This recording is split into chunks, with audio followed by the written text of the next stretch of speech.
Hello, everybody, and thank you for watching Sylvia and Peter talking about mental health and issues in the sphere of mental health.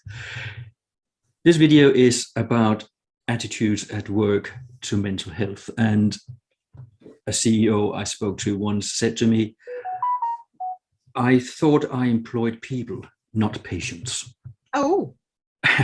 And that was when we were talking about mental health issues and getting ill mentally from going to work or taking your mental health problems into the workplace. Mm-hmm. And he was just totally clear in his view about what his job was. His job was to provide a place of work, and he would pay his employees to do the work, and they would do the work. I employ people, not patients.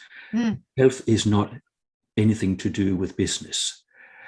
So there are those attitudes out there, and maybe they're understandable, maybe they are born out of ignorance, not knowing. It's interesting is even though we sort of went as far as that comment was concerned, if that was that person's belief, that is their belief. I had once had someone tell me I'm not the type to have mental illness. I've had another person tell me before, I don't have mental health. So these are the statements or the beliefs that some of these people, that these people are holding. And whilst it's unhelpful and unhealthy in what we're talking about, is to recognise that there are those out there that still have those opinions, perceptions, beliefs around it.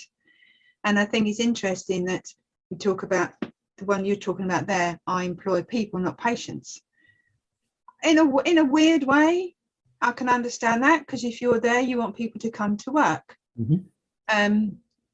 Putting myself in that person's shoes, perhaps the thought process is, well, I employ people to come to work.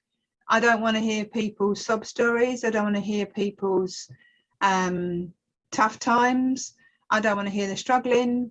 I pay them to come to work. End of. Now, that might sound harsh. That's not my belief, but that may be what's going through someone's mind. And if that is the case, then we do then need to re-educate, compassion, kindness, that isn't always the case. I know my own self in my own struggles. I would come to work because for me, coming to work was my place of escape, my antidote, my therapy, my place where I could come and escape all my personal demons, because I had very, very strong personal and professional boundaries. Not everyone can maintain those boundaries. My view was that I came to work, I do my job, I go home. I was probably like you for a lot of years. People who know me will know that I had a depression that I didn't know about, and it was growing for about 25 years. So I was the one who took my poor mental health into the educational environment, into different workplaces. But I never talked about it because, first of all, I didn't know I had depression until I finally found a psychologist who made me realize that was what was going on.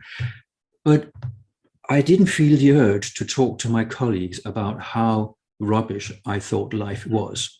So I didn't talk to anybody, just like you didn't talk to anybody. It was a private matter. So my employers, my colleagues did not know why I was this moody, not always happy, clappy, and sometimes quite aggressive-minded person.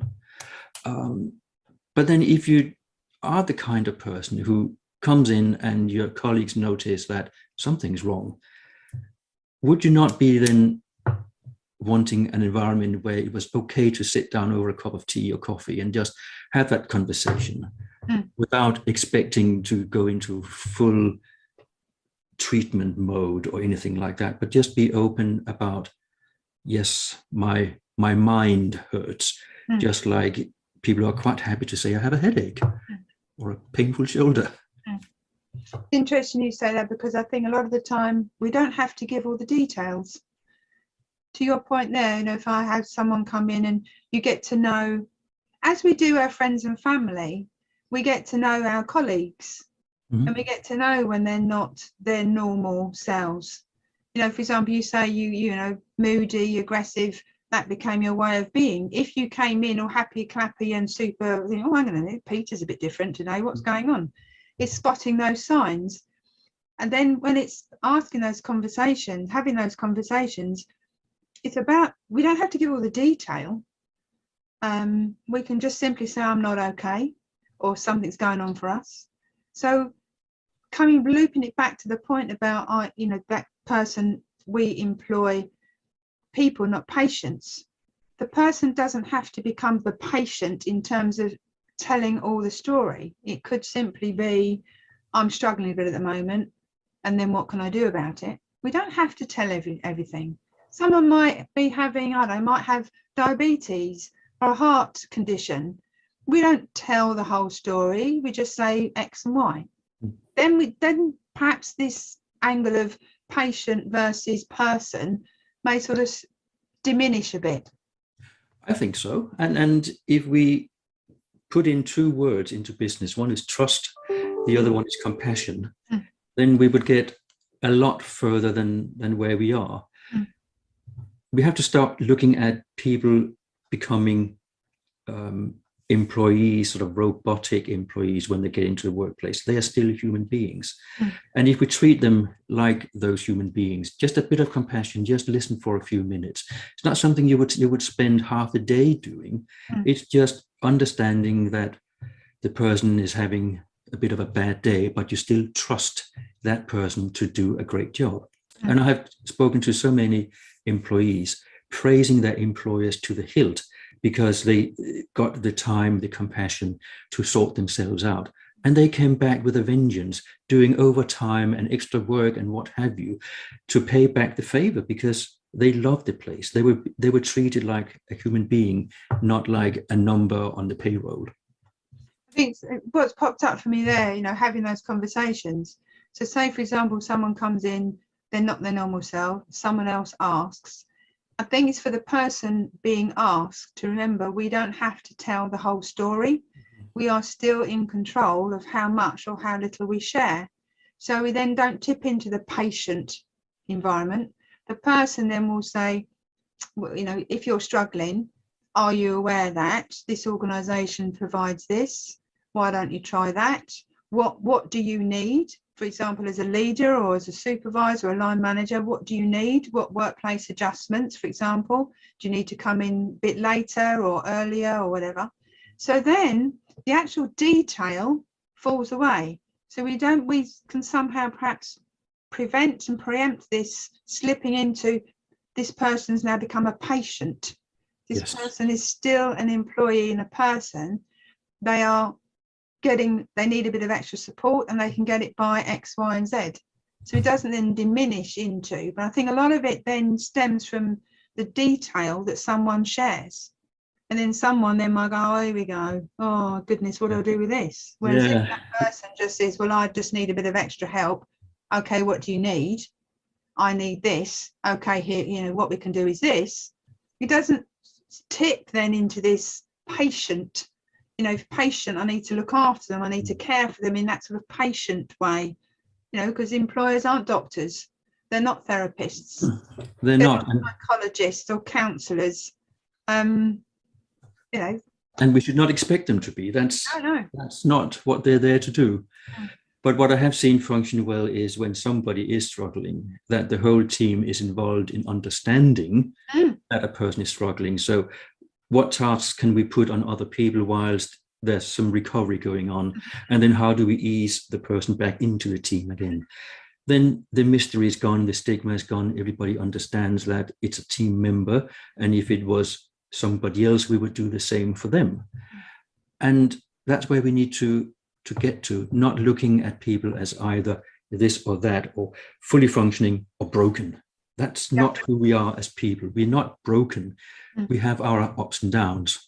And again, it's like we said before, with the mental health continuum and the physical health continuum too. We're up and down the sliding scale. We can be, all happy, clappy and thriving and flourishing. Another day we can have a bit of a headache, so we're, not quite as happy, clappy as we would like to be. We might have a bad day.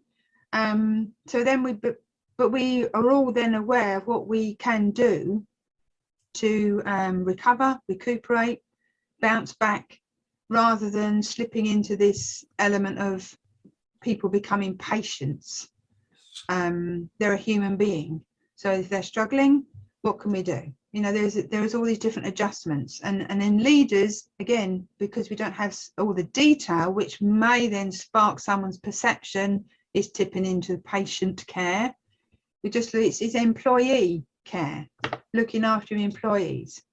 And managers and directors are also employees. Yes. So it is look after everybody in the organization. Don't expect managers to somehow know everything.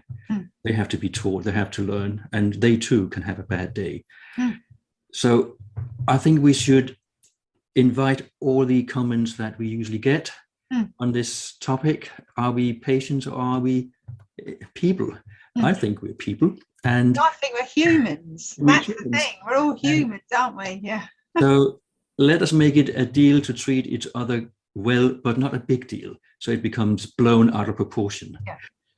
So thank you very much for watching, and we look forward to hearing your comments. You can put them in our DMs or in the comments and anywhere you want, as long as you do. That's great. Let's keep the conversation going. Thank you for watching. From you. Yeah. Cheerio. Bye-bye.